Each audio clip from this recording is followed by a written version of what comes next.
Well, hello, Christa. It's great to be here with you today, and I look forward to discussing some healthy routines on how we can eat and get our morning and our life in gear, and and also maybe talk about some crystals. Ooh, cool. Well, hi, Betty. It's great to see you and to be with you today. You look fabulous, and I love that we're both wearing similar jewels. We'll get into that soon. We're both wearing our lapis, and you look like you're glowing. Oh, so do you. You look radiant. Yeah, from the inside out. Gorgeous. Well, it might be the lapis. Yeah, maybe. And we didn't even plan it. I know. That's even better. I love that. It was the last minute. I was like, oh, well, just add something. I thought when you sat down, I'm like, is she wearing lapis? This is great. Because I was actually going to change mine because it doesn't match my shirt. Then I was like, yeah, I'm going to leave it. Yeah, I love it. So for those that don't know you, you've been an astrologer for over 20 years, and people can go to astrologywithbetty.com. 5 years. Oh, so just more experience. I want to date myself. And I've personally gone to Betty more than one occasion, and I've loved the readings, and they've been really wonderful. So I highly recommend Betty's work. Oh, well, thank you so much. And you're a pleasure, and we really connect. And I really get a lot of benefit from all of your work, and I love the yoga videos that you've been putting out lately. Oh, thank you. And the recipes are fantastic. And Ava loved the chocolate milkshake. Oh, cool. I made it, and it was really good. Oh, awesome. Oh, good. I love little chocolate fixes. Me too, because you get it in, like sometimes, and it helps because sometimes you want to cheat. Well, I know I do. And so I do. Sometimes that little bit just keeps you, okay, good. I can, and it doesn't, make your pants not fit. Oh, exactly. Yeah. They might fit better. Yeah, because it's healthy. Yeah. So I was wondering, I know you've been looking into crystals. Do you want to share maybe what you've been learning about crystals? Sure, I would love that. Maybe we should start with the lapis since you're wearing it. And I have a little bit of notes that I wrote down here, but I have so many, and I don't want to bore people. So I just picked a couple of my favorites. I figured everybody knows about the amethyst and the pink. Oh, yeah. And stuff. So I figured we'd talk about some ones that maybe aren't so mainstream and some of the benefits. Now, the lapis, I stumbled across the lapis. There's a couple of stones that came to me when I was doing a meditation, which I know that if this didn't actually happen to me and somebody said that, I'd be like, okay, crazy. Like, sure it did. But, I know. But things come to you. Yeah. No, I get that. That's why sometimes I'm hesitant about sharing how the information came to me, because I know before this kind of stuff happened to me, if somebody said that, I'd be like, yeah, oh yeah, sure it did, but whatever. And then I researched it now, and I know that if anybody's ever watched us, I talk about that the first message I ever got was the word Anana, which is what led me to you and Gerald. So I'm always very grateful for that. And then I got the word tanzanite, which I do want to talk about. And I got lapis. Now, lapis is a stone of the gods. It's a stone. It's a stone of royalty. It's one of this stone is. I have some notes here, but it's to connect with the gods. It also helps you if you're looking to develop your psychic gifts. It helps tapping into your past lives and the Akashic records. In Egypt, all the goddesses, and they used to crush it up, and that's what they would wear as their makeup. And jewelry all started. It was that people wanted to wear the stones and the crystals on their bodies, and that's how jewelry came to be. That's from what I gather. So the lapis, and if you study the myths, I know you said that it's affiliated with Isis. Maybe you could tell us some of that. I know that Inanna wore it, in her journey into the underworld, when she was forced to strip off her beads, they wore the lapis. Right. So I know you had mentioned that Isis is a stone for Isis as well. That's how I knew it as, I was drawn to it from that standpoint. I got this back in San Diego at some cool, it had like all kinds of things like furniture and jewelry and crystals and all kinds of different trinkets and different things, but they happened to have some Lapis Lazuli, and I picked out some earrings, and then Gerald actually picked out this necklace, and it was some birthday years ago. But I love it. Yeah, I've always loved it, and I thought that it was connected to Isis. So I've always kind of had an affiliation with it, and I thought of her when I wear it, anyways. But you said you could connect with other gods and goddesses too. So it's supposed to be the stone of the gods, and it's the stone of royalty. Like a lot of royals wear it. It's a very high vibrational stone, and it's like a very powerful stone. So it's a stone of power, and it's also a stone of protection. Now, all stones are and crystals, they're like tuning forks. So it's the vibration. That's why when you carry one with you, and sometimes too, which I find interesting, like when we were going to do this talk, I was looking around for some crystals, and some of them, sometimes I can't find them. yeah. And I used to get all freaked out. Now I don't sweat it. I'm like, all right, I guess I'm not meant to work with that stone right now. And then there's other, and then they turn back up. They always turn right back up. But I was looking, and it's now I know the reason. I have a kyanite, which I'll talk about as well. Kyanite is a very high vibrational stone. This stone actually never needs to be cleansed. It does not pick up any energy. It is so high vibrational. This is blue kyanite, which assists in lucid dreaming. And it's so high vibrational that you can cleanse your other stones with it. It never needs to be cleansed. Wow. So I have a beautiful necklace, which I can't find right now, that I was going to wear. And because I've been wearing my lapis the last couple of days, and then I couldn't find it. And then when it showed up with the lapis, I said, well, there you go. Yeah, it's meant to be. So, and I mean, some of the other stones, I have a couple of stones that I want to get into, but I guess we'll work up to them. So I guess that's it on the lapis. It's great for, your power. It's a stone of royalty. It's a stone of the gods. So it's a very powerful, high vibrational stone, which helps you develop your psychic gifts. And it just helps you like get into like the Akashic record and just into why we're here and who we are and our whole, because the Akashic record, I guess if some people don't know, is basically our soul's book, and this is going on. Now, everything that I say comes from my lens, and who knows, maybe I'm nuts, I've been. No. but the Akashic records supposedly they are kept. I've heard different things. I don't know, maybe you know more about this, but I've heard that they're kept in the first dimension. I've heard that they're kept in the fourth dimension. I don't know. Oh, maybe in the Library of Alexandria. But basically, it's the book of our soul, and the journey of our soul since the beginning of time, and it has, since there really is no past, present, and future. It's got all of it, like all of our lifetimes and why we're here and why we go through what we go through. And so when you can tap into the Akashic record, you pretty much got it made. Like we met, I have her book right here. Angel Rose O'Grady. Anyways, we met her back in San Diego in 2013 when Gerald first published. And she's all about the Akashic records and tapping into the Akashic records. And from my understanding, it's similar, that it's like this information that you tune into, and it's everything that you could ever know or need to know, and you could get answers and different things. And that's pretty much my knowledge of it. Did she read your Akashic record for you?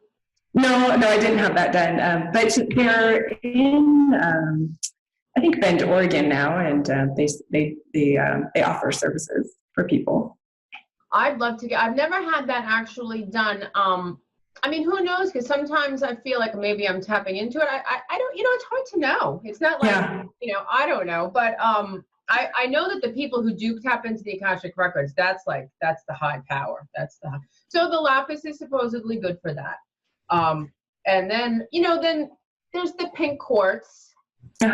Which is good for your heart, like opening your heart. It's good for love. This is more for like romantic love.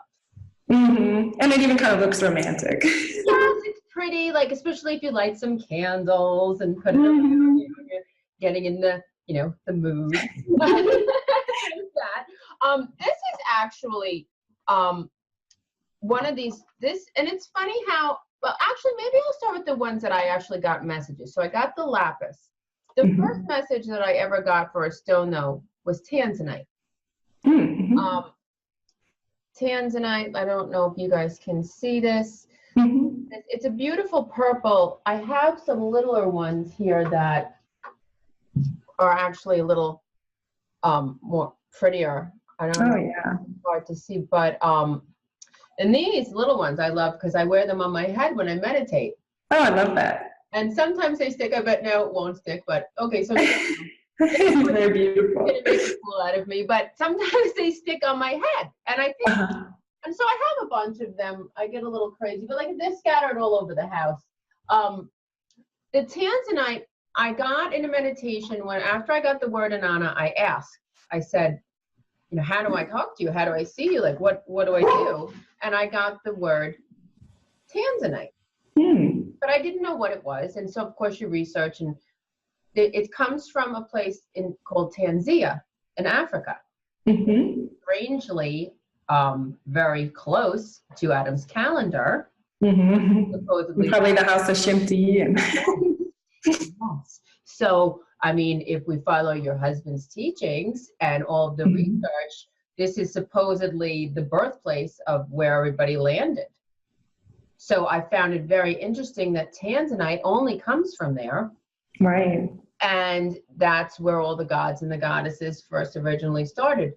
So when I researched it, tanzanite is it's a beautiful stone. It's for the third eye and awakening, but it's also protection. It protects you when you astral project and when you travel in other dimensions and out of body.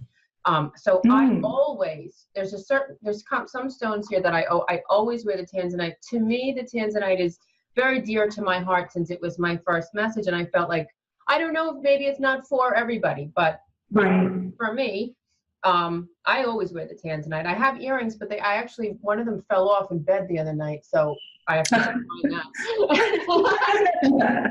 always feel like they turn up. Maybe I'm not supposed to wear it. So the tanzanite, and then, I mean, I guess, did I explain that good? Do you have any questions? Yeah. What did you say was your catalyst for looking into crystals? Like, when did you first get turned on to crystals? Honestly, you know, I always could feel them.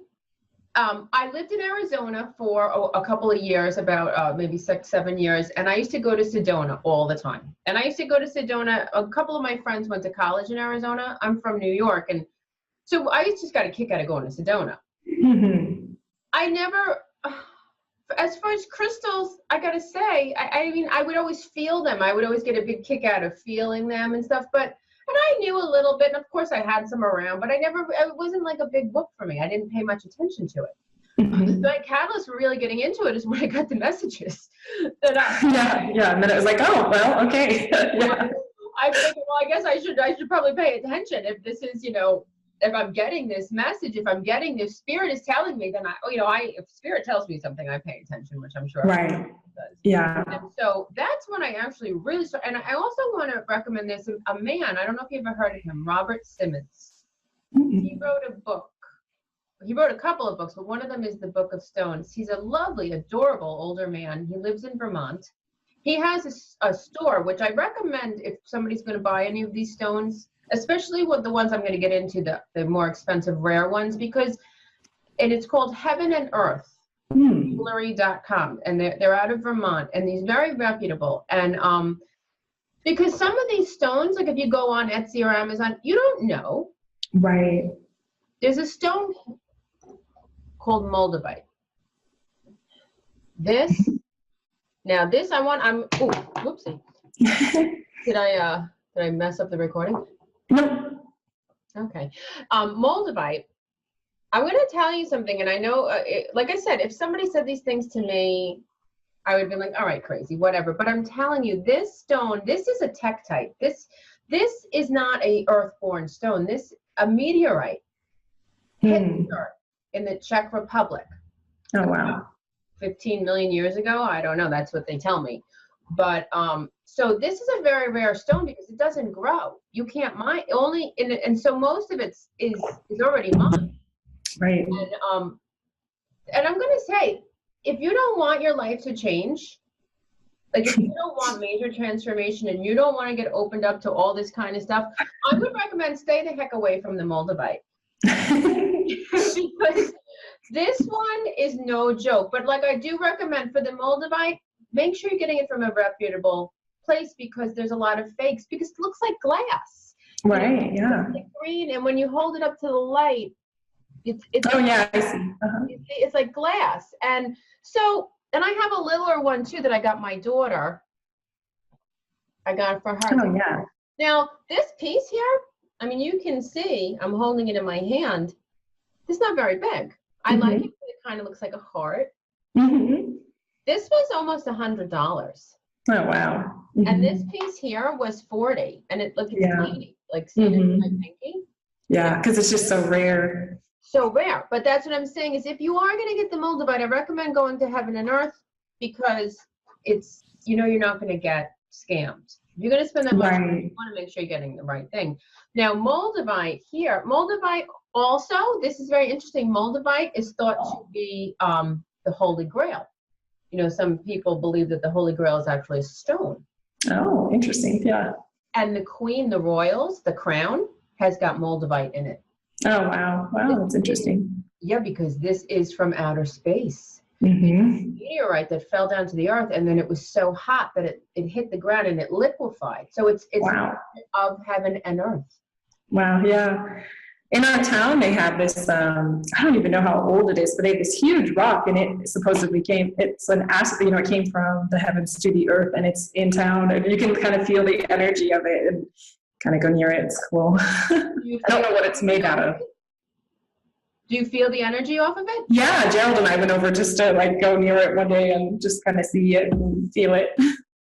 This came into my life. I've been going through a lot of changes. I'm also astrologically having some crazy transits. I'm having Uranus on my sun, and it's interesting the way it stops and stays. It's like, I know that that's how I know astrology is real, because like if you watch my transits, I'm like, I had to have planned this, because this is just too sick of a joke.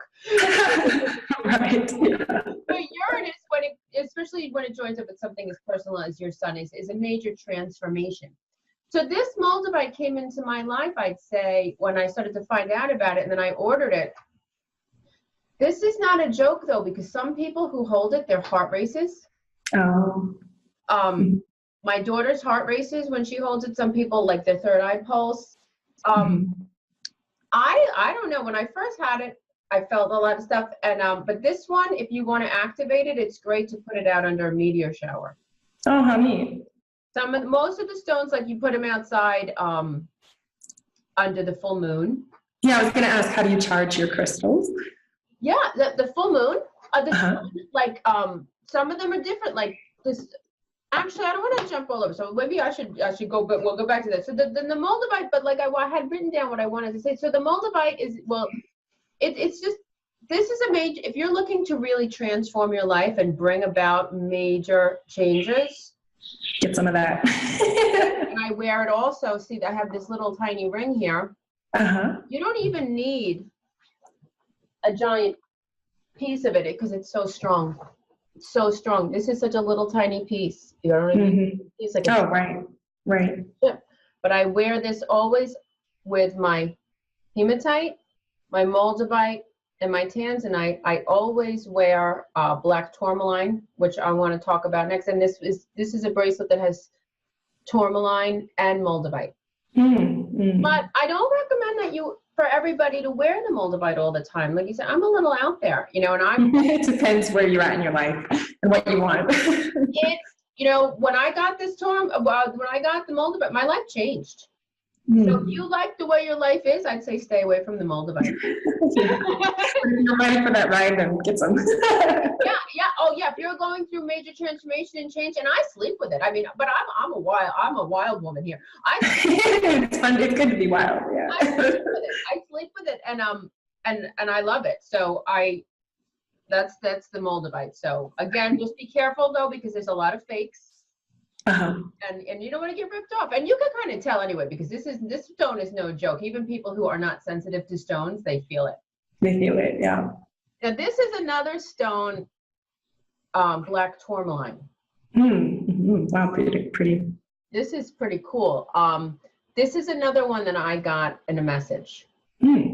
I got tourmaline, and I didn't know, of course, what it was, and I couldn't figure out what it was, and I thought it was like, I was looking up and I was like, what is this? But so there's black tourmaline. There's also this Watermellon Tourmaline, green and pink. It's actually, it's beautiful.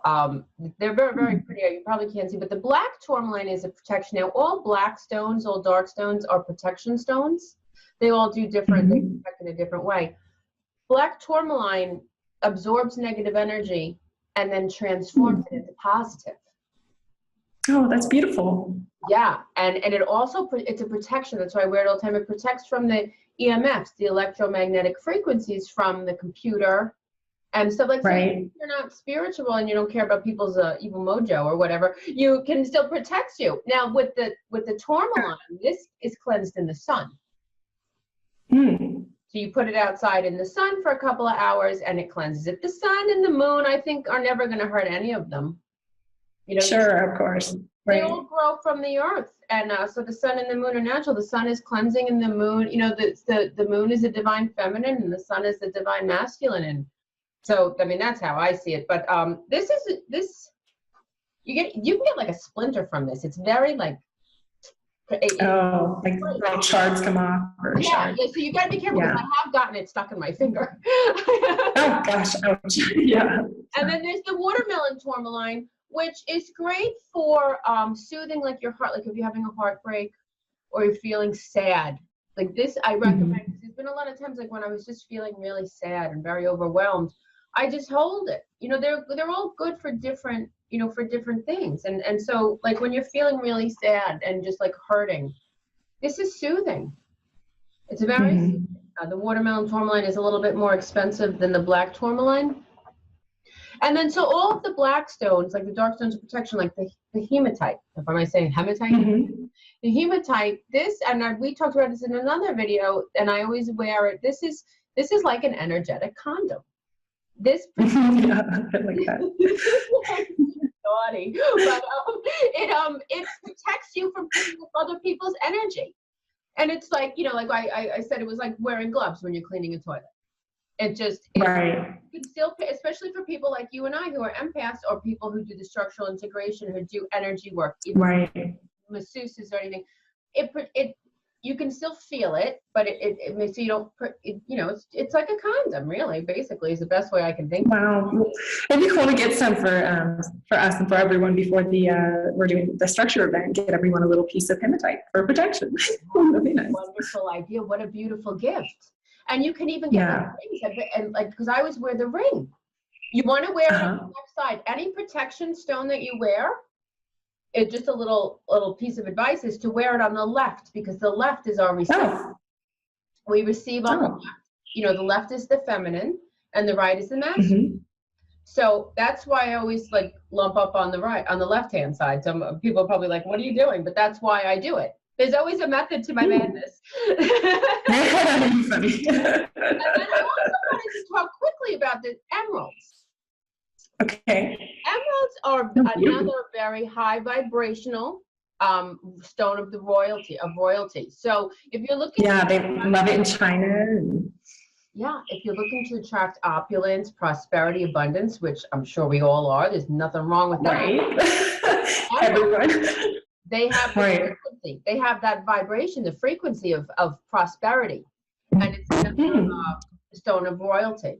So I was actually my mother loved emeralds. It was her birthstone. She was a Libra. She's October, and my mother passed away, but so I got all of her jewelry, and so. Oh wow. So emeralds. Sorry for your mom passing. Thank you. That was a long time ago, but well, now she's my angel. So exactly. Now she's one of your guardian angels. Yeah. She's definitely one of my angels. I definitely, but thank you. But she passed away. Oh gosh, it's almost 20 years. It's been a long time. Oh wow.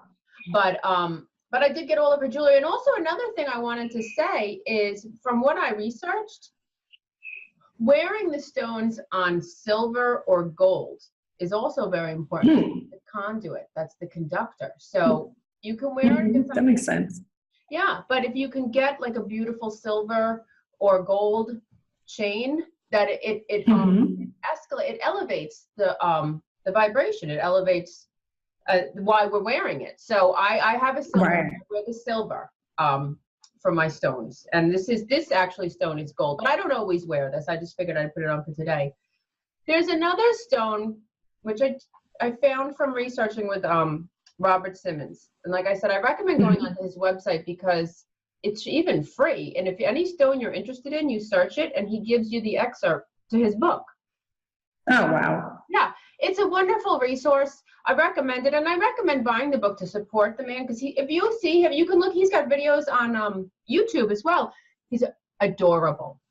He's adorable. Oh, awesome. I'll just check him out. Yeah, you'd love him. And he's very knowledgeable. Very knowledgeable. Like this is his life. And he's very knowledgeable. Yeah. So Guardianite, from what I gather, it's a mixture of a lot of different minerals, and they're all angelic. So this is supposedly like 11 minerals and stones or whatever in this, and it's called Guardianite. And you do feel like there's a team of angels around you when you have it.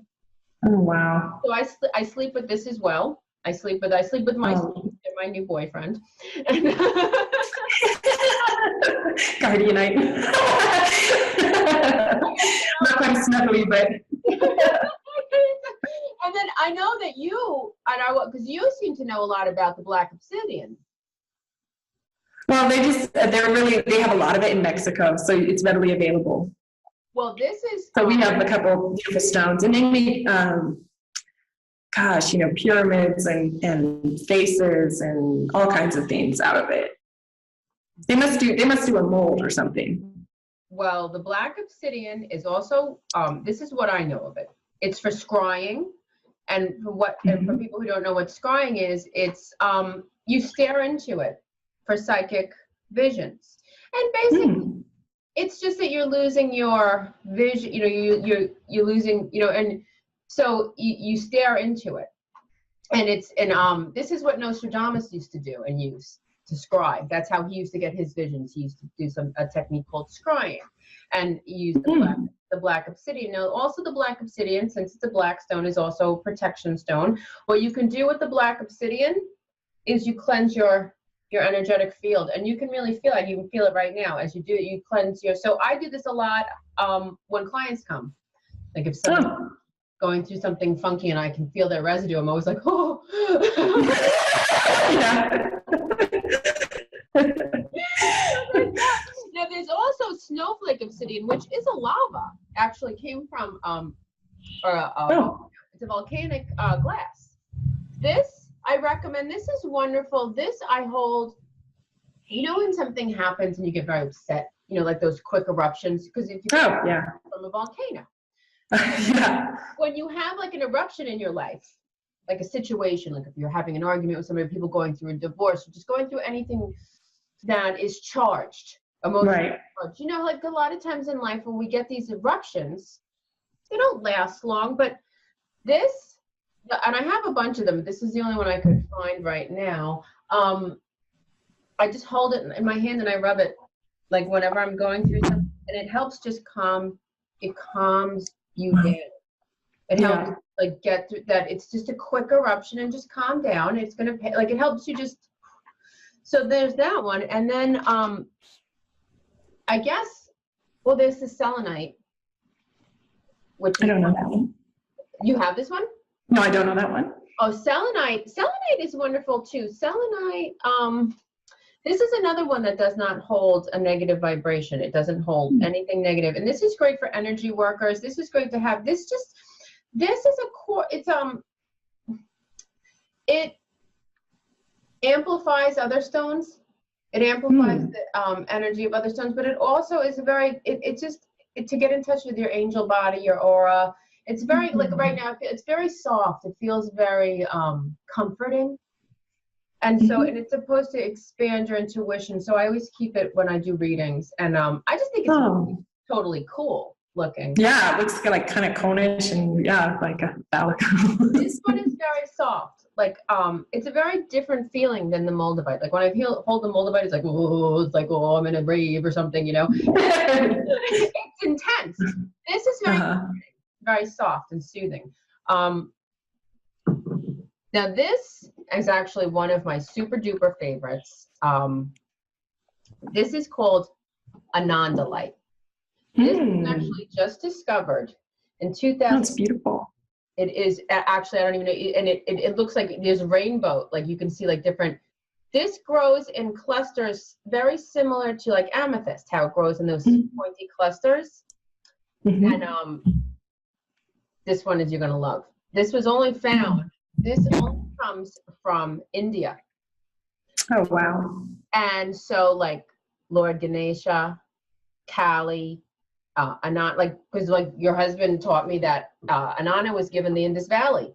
And that's where she brought the yoga, and that's where Kali was from. And then, you know, also Lord Ganesha, which, who, by the way, I'm super into right now.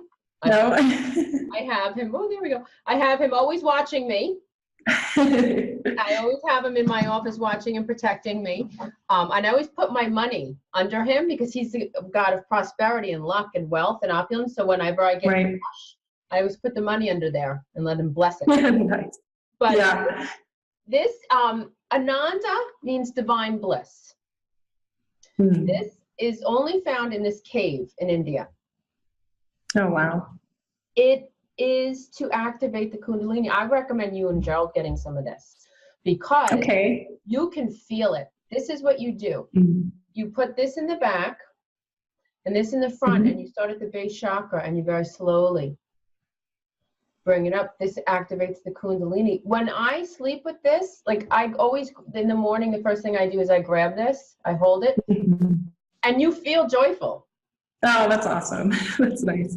You really do, and you really do feel it. Like, and this is like, I don't advertise it because I won't do it. I feel like there's a responsibility, but I won't just do it to anybody. But people who are doing their Kundalini yoga and people who are really looking for their awakening, this pumps it up. This pumps it up.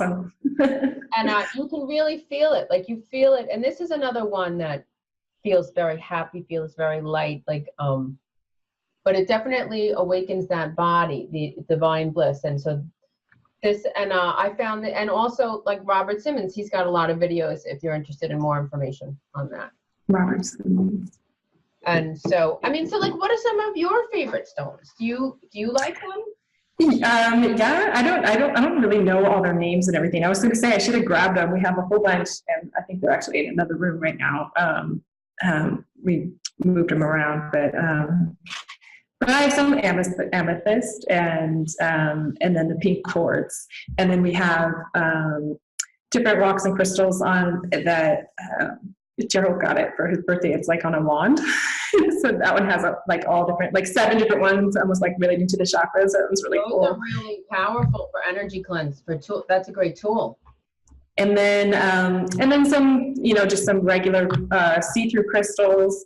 I'm not as good on it. I'm probably more like to where you were before you got your message. Like, we have them around and I like them and I find myself drawn to them, and sometimes I get sent them and sometimes I pick them up and sometimes I grab them or put them on. I would say that the Lapis Lazuli I've been drawn to for years. And then the obsidian here, because you can, when you're walking around, you can just even find a piece in the road. It's that common. Oh, that's awesome. Yeah, you select those, and then you can give them out to the people, because this is, and any, like I said, the black stones, and I recommend anybody who's interested, you want to start at the bottom. Everybody with the chakras, because they're all related to the chakras. This is right. Base, and the citrine, that's another one which is good for prosperity. Citrine, and they all go up, but you want to start at the grounding and base, because you don't want to start off with the Moldavite. Right, work your way up. There's this like crystal shop, and it's in the next town over, but I kind of want to go before our event and maybe get some different stuff, and the hematite for sure.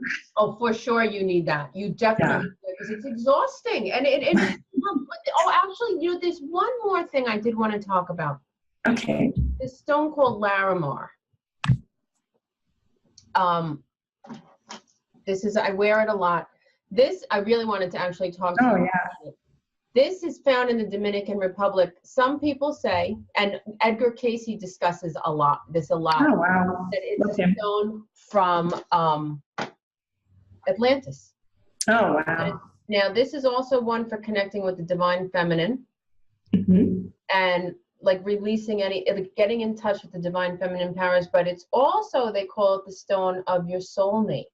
Oh, wow. And so this I wanted to let people know too, is when you're looking for love and searching, like that this stone is supposed to attract that into your life, but it gets you in touch with the divine feminine. And it's from the Dominican Republic. So this kind of stone, since it's related to water, I would say recommend cleansing it with salt water, just putting a little and water in. But some stones you got to be careful with the water, because like the selenite, you don't want to put this in water, you'll ruin it. Right, right.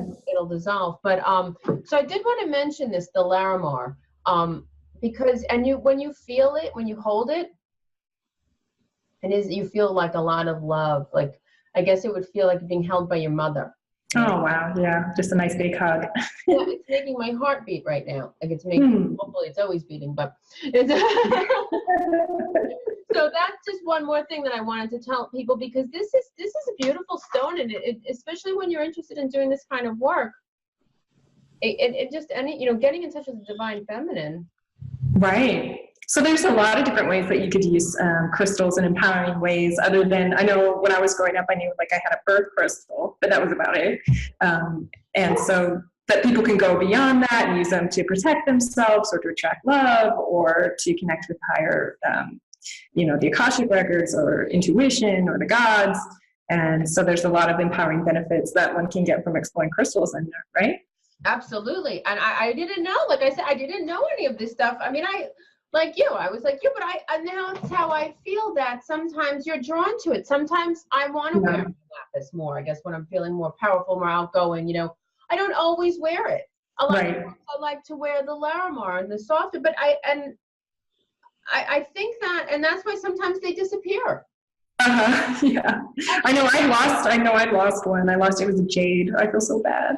Oh, yeah, that's a nice one. That's on the green ones are good for the heart. There's another one, labradorite, but I don't even remember, actually. I didn't research this one to write down to tell, but it's just interesting the way they come into your life, different times. And I had some, like a woman from the UK sent me some, and I thought, well, that's kind of neat. There was some, I think it was amethyst and a couple others, but amethyst is good for calming. So that's a good thing to know too. Like if you're feeling overwhelmed, amethyst is a very calming. This is my daughter's. I got this from my daughter, but this is amethyst and pink. Oh. It's funny, right? With the bird, it's cute. So I took. Oh, it's beautiful. Yeah. I better put it back before she gets home. She'll get mad at me. But where is it? The amethyst, like it is, and it really does. I have this beautiful piece. And the thing about amethyst and rose quartz is they're not expensive.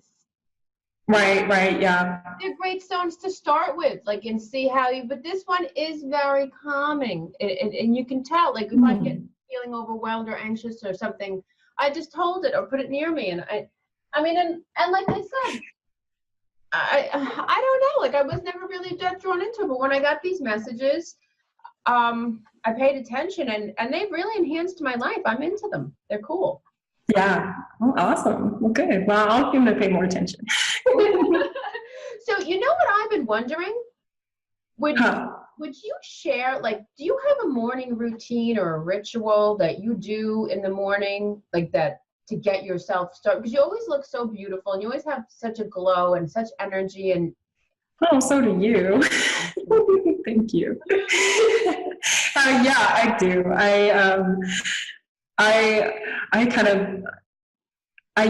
Even if I don't have a list, I find myself that I do this every day regardless. It's that ingrained now after years of doing it, that this is just kind of what I do. And sometimes I'll add to it or subtract from it. Or, depending on what you have in your day, you might move things around. But every morning when I wake up, I meditate. That's one of the first things I do. And I know a lot of people, for them, they have to move first before they can do that. But for me, I find before I even talk to anyone, it's just good to reconnect and recenter and connect with something higher than myself for the day. And I just find it calms me down, and it puts me in a state of gratitude. And if I have anything that I held on to from the day before, I can release it and let it go. And then usually I follow up with reading a chapter or two out of a book. And it can be like self-help related, or it could be something spiritual. something in nature either to get me feeling positive, in a positive mindset and feeling really good about myself and the direction that I'm heading for that day. And just like, today's going to be a good day, just simple things or whatever. And, or it might be something more spiritual to remind you that we're all connected as one, to do, to get out of my way today and to let the creator of all work through me. And it just sets a different tone from the start of the day. And you can kind of go back to that feeling. And then I'm really lucky Gerald usually makes me coffee. So that's really a blessing. So then I have some coffee and join him and relax for a little while. You know something? Huh. It's written in the Bible that men are supposed to make us coffee. Is that funny? If he doesn't, I'm like, I make everything else. You have to make me coffee. Hebrew. That's funny. It's a joke. It's not written in the Bible. I'm just kidding. Oh, yeah, you're funny. I am slow. Gerald tells me jokes all the time, and I'm like, oh.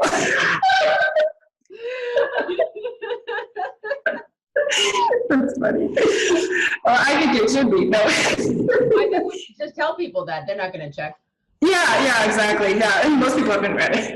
Can I ask you one question? Not to interrupt, but because like meditation, I think for some people it's confusing. So can I ask you, what does it look like for you when you, like, what does that mean when you say you meditate? Like, what does that look like? For me, it looks like, messy hair and in pajamas and whatever. And for me, they say you do it outside. I often know it's cold in the morning.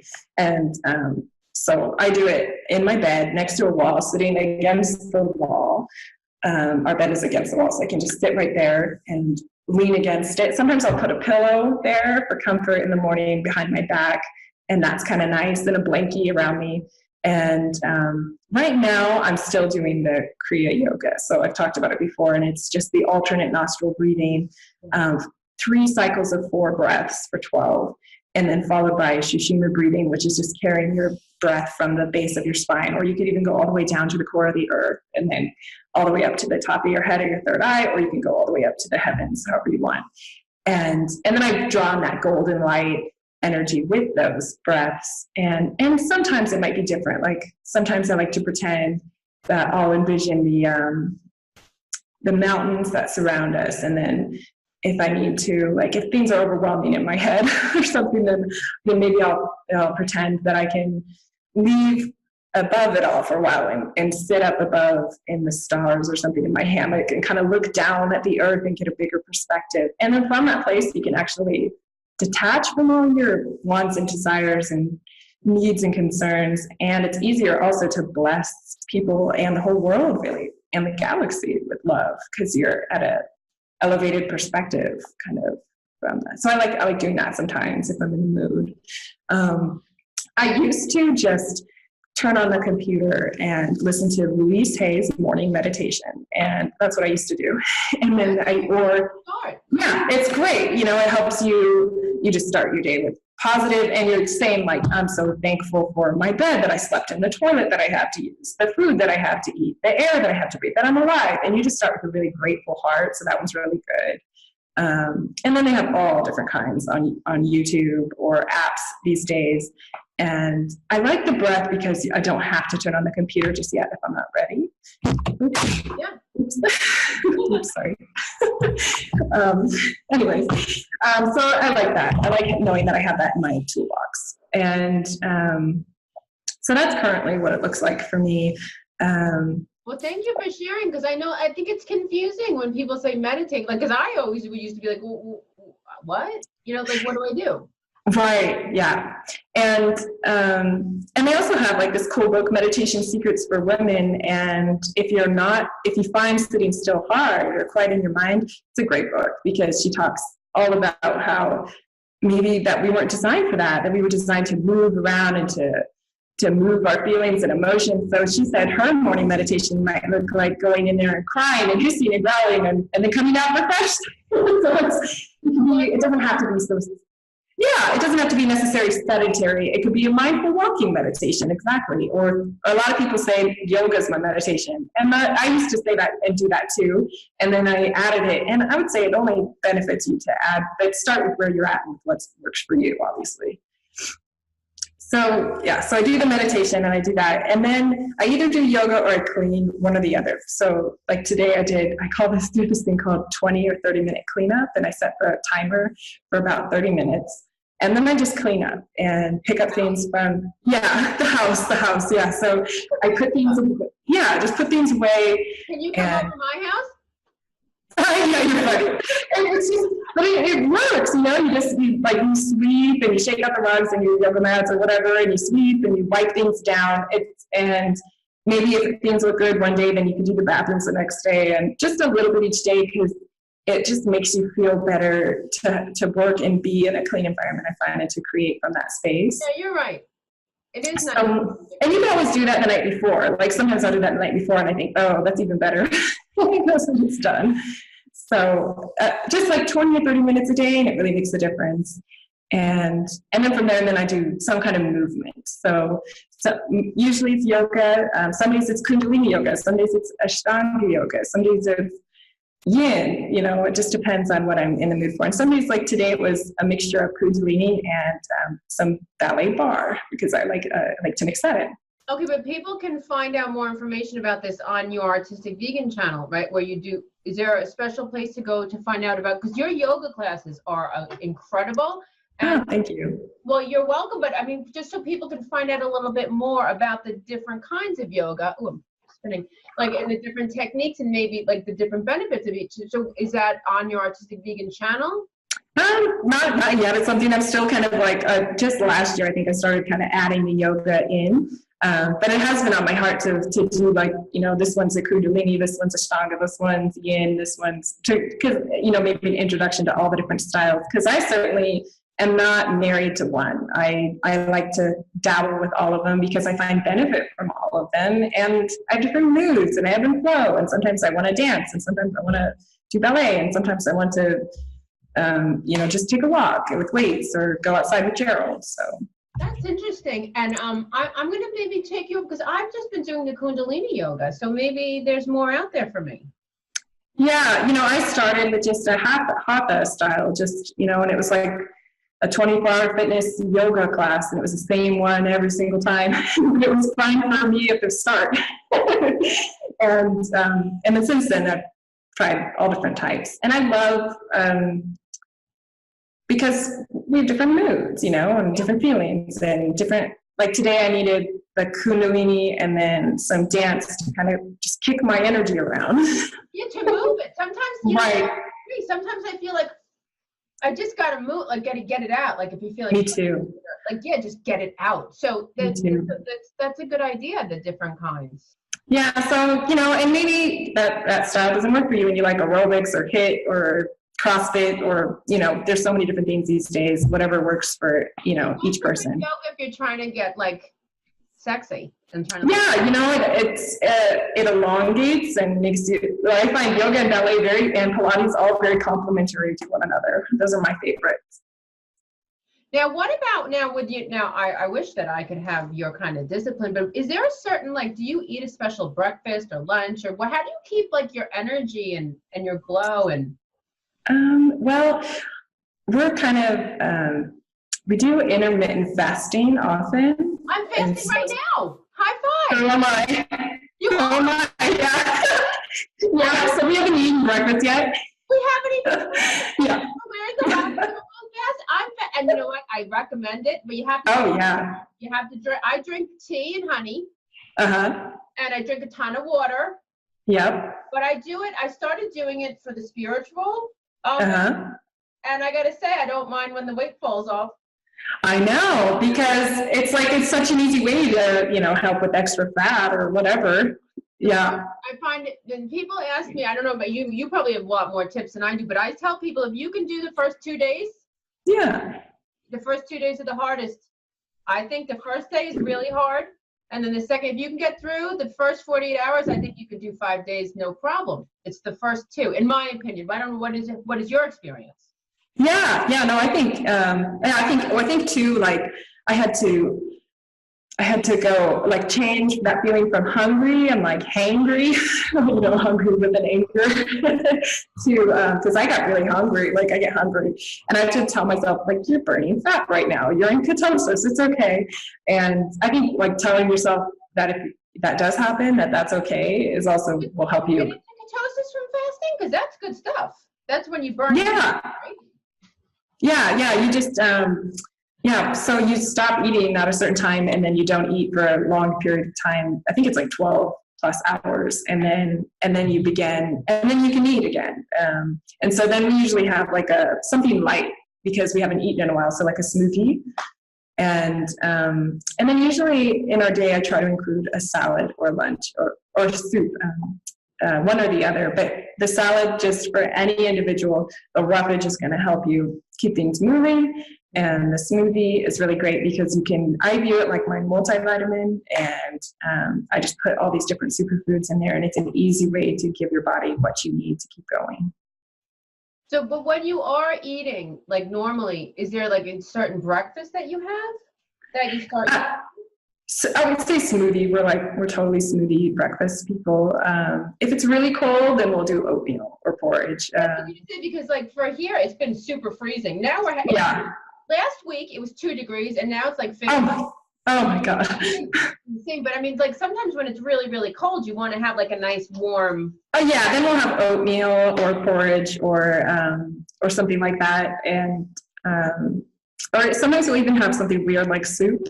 That's it's bizarre, but like broth, and it just warms you up, and it's so easy to eat, and it makes you feel really good, and it's easy to digest. So we often go for things like that. Wonderful. Thank you for sharing. So is there anything else that you think would be useful for people who are I know I just answered your question, I'm interrupted, but I want to ask you and we'll come back to that. Now, do you fast for the meditational purpose? Because that's why I started. I started for trying to get out of body. Yeah, the first time we fasted, we did a 3-day fast, and it was because it was mentioned in the Emerald Tablets and thought says fast for 3 days and then meet me in the chamber and lie down with me, and that whole process, it's in the Emerald Tablets. So that was the first time that we did the 3-day fast, and then we just kind of, I think I watched a video or something on ketosis and intermittent fasting, and it's not only good for your spiritual life, and but also and when you do your movement, we move on an empty stomach before the day starts. So that's another reason to do it in the morning. It's just easier. There's a difference. I know what you mean. I like to do my yoga on an empty stomach. I feel it. You feel lighter. You feel different. Or you feel more connected. Right. Yeah. It's so much harder when you're full, or and then you have to plan to wait to digest because you're lethargic. And right. I know, like sometimes if I do say to myself, I'm just going to have a little breakfast, a lot of times I hate to admit it, maybe I won't even do my yoga, or I'll do it like half-butted, half-assed. I'll be like, I'll just like getting to like more in my head, like just I'm right. Just to check it off or whatever. Exactly. Which I mean, I guess doing it is better than not doing it, but I feel good when I know, like, because I'm like, why am I doing this? I'm doing this for a spiritual purpose. I'm not, or I could just go to if I was looking. Exactly. Yeah. It connects with your body and then your mind and then your spirit, and it's good. Well, okay, so then what, and I know I asked you and then I interrupted you, because it's the Aries in me, I can't help it. Would you have anything else like that you think would be beneficial? Because you're just such a wealth of information and knowledge, and I love that you live it and you share it, and your life reflects it. Like you're successful, you have a wonderful partnership, you have a successful business, you have a beautiful body. So I think that anything you're willing to share, it's like you're really walking the talk and talking the walk. It's not like some people you wonder, well, where are you? Like for me, when I listen to people, I'm like, well, why should I listen to you? What have you done with yourself? Like, right. But I think that you really are, and you're very humble and beautiful and kind and so like you're all those things too. You have to, have them to see them. Well, you know how I feel about you. I just adore you. So it's mutual. Well, I don't know. I mean, just stay true to yourself, and if you have any dreams, follow them, and don't give up. I mean, there's so many times that I wanted to give up, and I would ask my higher self, "Am I on the right path? Am I doing a good mission?" And I got, "Yeah, you are." And I'd always get some kind of confirmation that this was the right thing. And sometimes you don't get the traction that you want and the time that you want, and but you just have to be patient and know and have faith that you're in the right place at the right time doing the right thing. And if you're staying connected with your inspiration that comes from a higher source, and you don't judge that, then you can't really go wrong with that. So just do you, and that's it. I think it's also important to say too, because I know like sometimes some days are easier than others. Oh, for sure. Yeah. And sometimes like even doing this, I mean, we've been doing this our whole life. I've been spiritual my whole life. And I like Monday, like I found like I didn't have a lot to do Monday. I didn't have much to do. And like one meeting. Yeah, we didn't either. We got like a mocha and did body work, and it was funny. I got depressed a little bit. But then I thought to myself, maybe I needed this because it was the new moon.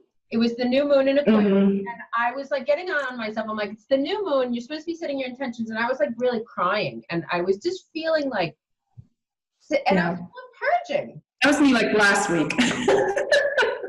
But I think it's important to honor that too, like not to wallow and stay there, but to honor. And then I felt fine. Now I'm fine. Maybe I was just purging. Yeah, I was the same way. Like even when you first reached out, I was like, no, let's not do it. And then the next day I woke up and I was fine. So it's like, I'm like, oh, that's just Christa. She'll be back. I'm like, okay. No, this sounds like a terrible idea. I don't think Pisces and Aquarius, you're in outer space all the time. I'm like, I'll just wait for her to land her spaceship and she'll be back. Yeah, I know. And sometimes I'll like listen to a report or something and I'm like, oh God, I gotta rearrange everything. Gotta calm down.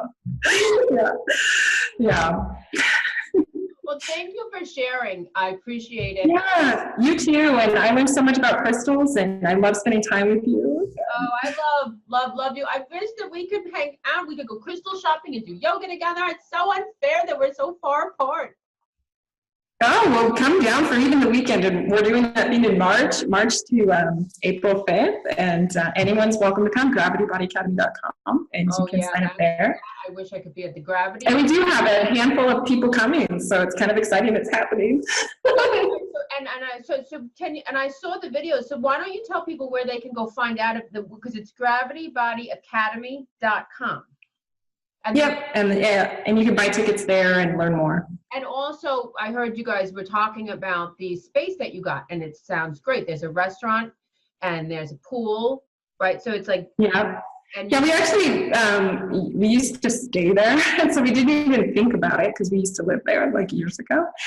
And so I don't know, we just had that past affiliation with it. And then one day it was kind of funky. And then that day I woke up and thought, Broca's cool. And then everything kind of cleared up, and it's like the law of attraction and everything else. Like, I thought, let's just go and book it and everything will fall into place, and everything did. And that's kind of how it is sometimes. Sometimes you just got to take that leap and then open the door and then things kind of start flowing. Absolutely, baby. I get it. Sat nam. Hopefully for the next one, I just got to get my finances situated. I got to get Ava's passport, because I'd have to. Oh, right. I'd like to be able to dump her somewhere and just go and have some adult time. Yeah. Now she's getting older. No. She's going to be 12. That's why I was like telling the moms, I'm like, when is it appropriate to leave them alone, like, and go out? Like, is it 12? Is it 14? Like when I don't have to get a babysitter, but that's a whole other dilemma. But well, I love you. I love you too, and it was great spending time with you today. Oh, always. Yes, it's always a pleasure. It's always a treat. And so all right, until the next time, thank you so much. Yeah, thank you, and thank everyone for watching. Oh, yes, thank you for watching. Thank you for watching. And you can check me out at astrologywithbetty.com and artisticvegan.com. And thanks for watching. Give it a like. Yeah. Bye, everyone. Bye.